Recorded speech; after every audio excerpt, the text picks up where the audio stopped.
کہا ایک بکری ہمیں دے دو، ہم لے کر کے چلے جاتے ہیں۔ کہا اجنبی یہ بکریاں میری ہوتی تو میں ضرور آپ کو دے دیتا، لیکن یہ بکریاں میری نہیں ہے بلکہ یہ بکریاں میری مالک کی ہے۔ امیر المومنین نے کہا تمہارے مالک کو یہ پتہ ہی نہیں چلے گا، تمہارا مالک کیسے جانے گا اتنے بکریوں میں سے ایک بکری غائب ہے، دے دو آزمانے کے لیے۔ امیر المومنین جملے کہہ رہے ہیں، وہ غلام وہ چرواہا جواب دیتا ہے، اے اجنبی آپ اپنی جگہ بات کہہ رہے ہیں کہ میرے مالک کو پتہ نہیں چلے گا، بالکل صحیح، میرے مالک کو پتہ نہیں چلے گا، میں بھی جانتا ہوں، لیکن میں جس رب پہ ایمان لاتا ہوں مجھے یقین ہے میرے مالک کی اس مالک کو تو پتہ چل جائے گا۔ میرے پیارے ساتھیوں، ایسے چرواہے دنیا کے اندر تھے، نیک عمل کرنے والے تھے، ایسے نیک عمل کرنے والے تھے۔ جب ایسے نیک عمل کرنے والے بن جاؤ تو اللہ تعالیٰ اعلان کرتا ہے ہم تمہیں حکومت دیں گے، ہم تمہیں ذلت سے نکالیں گے۔ مدد آئی نا اللہ کی۔ ابھی دیکھیے اب چائنا کے اندر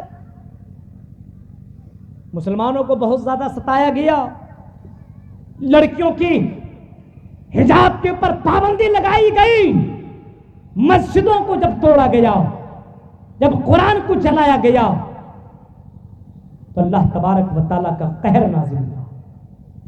اور چائنا والے نے جو کہا تھا نہیں پردہ چلے گا، حجاب نہیں، تم جنس اور ٹی شرٹ میں گھومو، اپنا چہرہ دکھاتے ہوئے چلو، اللہ تعالیٰ نے ایسی بیماری دے دی جس کو کورونا وائرس کہا جاتا ہے۔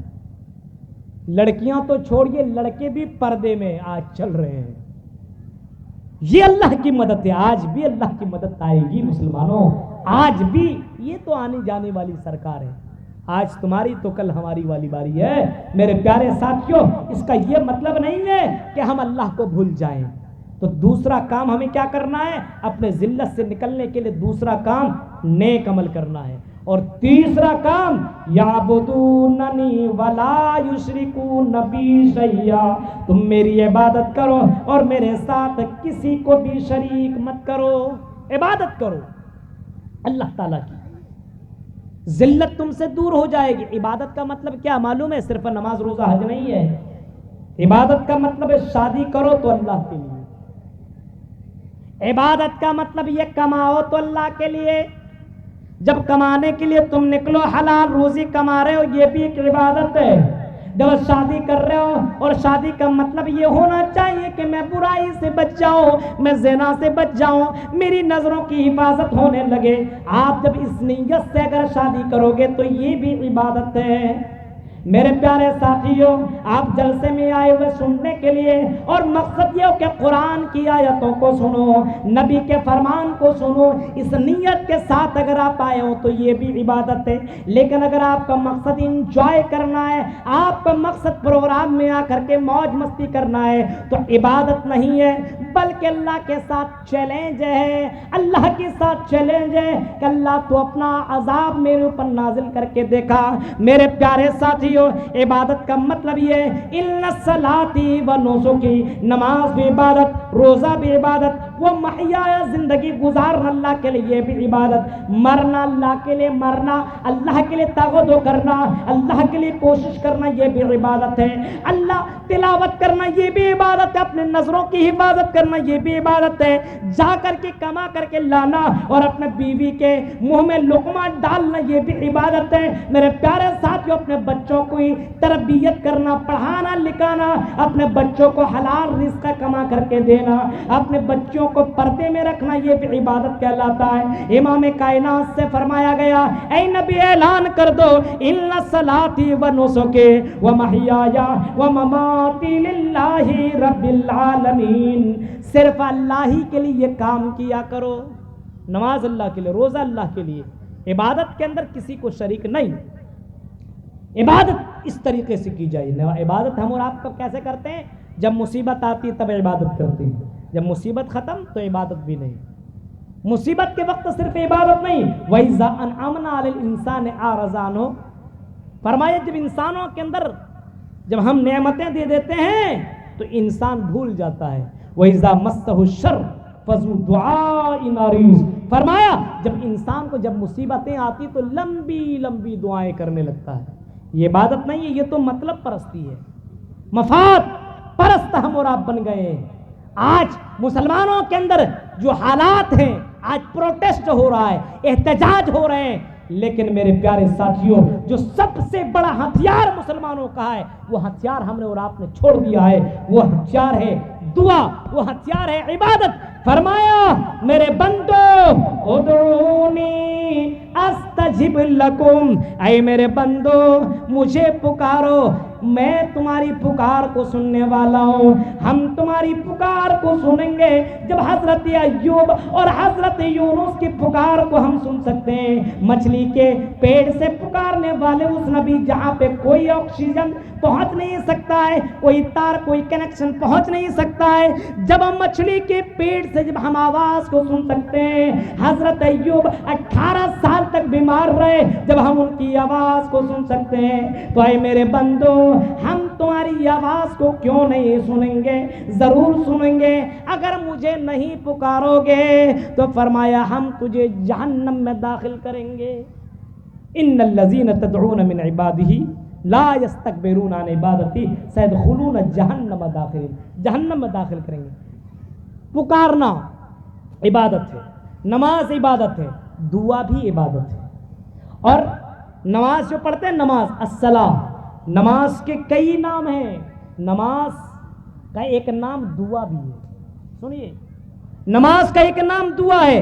جب بندہ نماز پڑھتا ہے گویا اللہ تعالیٰ سے دعا کر رہا ہے، الحمدللہ رب العالمین، یہ بھی دعا ہے، الرحمن الرحیم، یہ بھی دعا ہے، پورا کا پورا سورہ فاتحہ دعا ہے۔ جب بندہ رکوع میں جاتا تب بھی دعا مانگ رہا ہے، جب بندہ سجدے میں جاتا تب بھی دعا مانگ رہا ہے، جب بندہ تشہد میں بیٹھا تب بھی دعائیں مانگ رہا ہے۔ اسی وجہ سے نماز کا ایک نام دعا بھی رکھا گیا ہے۔ میرے پیارے ساتھیوں، فرمایا مجھے پکارو، یہ نماز بھی ایک پکار ہے، نماز بھی ایک دعا ہے، اور الدعاء و مخ العبادہ، دعا عبادتوں میں سب سے افضل عبادت ہے۔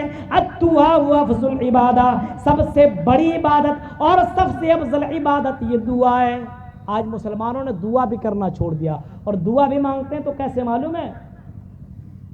دعا مانگنے کا بھی انداز ختم۔ اب مانگتے ہیں کسی سے اب مانگنے کے لیے جائیے گا، مانگنے کا بھی طریقہ بتایا گیا۔ جب کسی بڑے آدمی سے مانگیے گا، 1 مرتبہ مانگیے، 2 مرتبہ مانگیے، 3 مرتبہ مانگیے، تو امیر سے امیر آدمی ناراض ہو جائے گا۔ ضرورت پڑی، ارے میری بچی کی شادی ہے، 2-3 لاکھ کی ضرورت ہے، چلو لے لو۔ دوسری مرتبہ گئے، میری بہن بیمار ہے، 2-4 لاکھ کی ضرورت ہے، چلو لے لو۔ تیسری مرتبہ گئے، میری ماں بیمار ہے، کچھ پیسے دے دو، ہو گئے۔ بار بار مجھے کو دیکھے ہو، پورے مدناپور اور بنگال کے اندر کوئی دوسرا دکھائی نہیں دیتا، یہاں سے بھگا دے گا آپ کو۔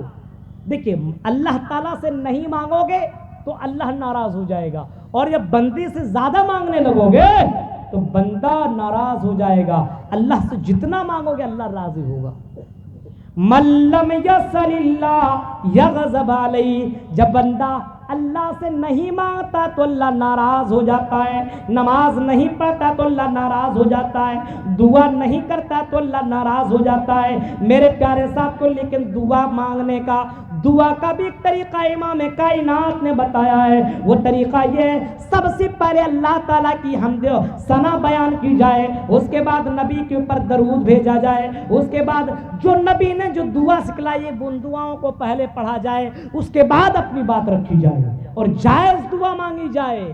ایک آدمی کو پسند آ گیا کسی کی دوسری کی بیوی، کسی کی شادی ہوئی ہے اور بڑی خوبصورت ہے، اب یہ دعا مانگ رہے اللہ اس کی بیوی مجھے مل جائے۔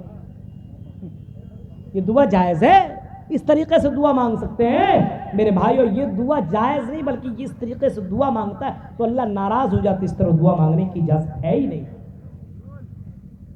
ایک آدمی دعا کرنے لگا، اللہ میری بیٹی کی شادی ہے، مجھے کچھ پیسے دلا دے، 2-4 لاکھ روپیہ دلا دے۔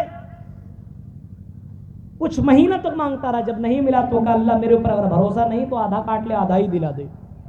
یہ کوئی مانگنے کا طریقہ ہے؟ میرے پیارے ساتھیوں، فرمائے یعبدوننی، میری عبادت کرو اور میرے ساتھ کسی کو شریک مت کرو، کسی کو بھی شریک مت کرو۔ نماز اللہ کے لیے، روزہ اللہ کے لیے، حج اللہ کے لیے، زکوٰۃ اللہ کے لیے، زندگی اللہ کے لیے، عبادت کے اندر اللہ کے علاوہ کسی کو شریک نہ کیا جائے۔ میرے ساتھیوں، اللہ کا وعدہ کل بھی سچا تھا، اللہ کا وعدہ آج بھی سچا ہے، اللہ کا وعدہ آئندہ وقت میں، آنے والے وقت میں بھی سچا رہے گا۔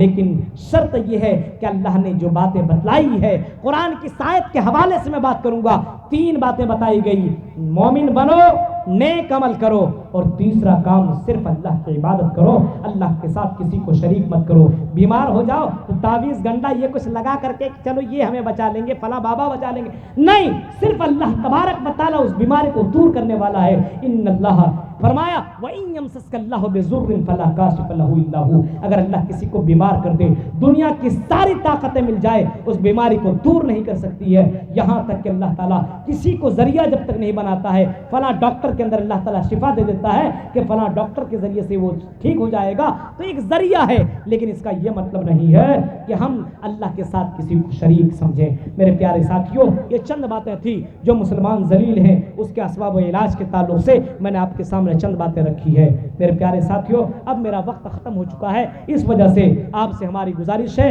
اور آخر میں دعا کرتا ہوں کہ الہ العالمین قرآن کریم کی جو آیت کے اندر جو باتیں بتائی گئی ہے، ان آیات کے اوپر ہمیں صحیح معنوں میں عمل کرنے کی توفیق عطا فرمائے، اور مسلمان جو ذلیل ہیں، جو اس کے اسباب میں نے بتائے ہیں، اللہ اس کے علاج جو بتائے گئے آپ کے سامنے، اس کے تعلق سے اللہ ہم جميع مسلمانوں کو عمل کرنے کی توفیق عطا فرما۔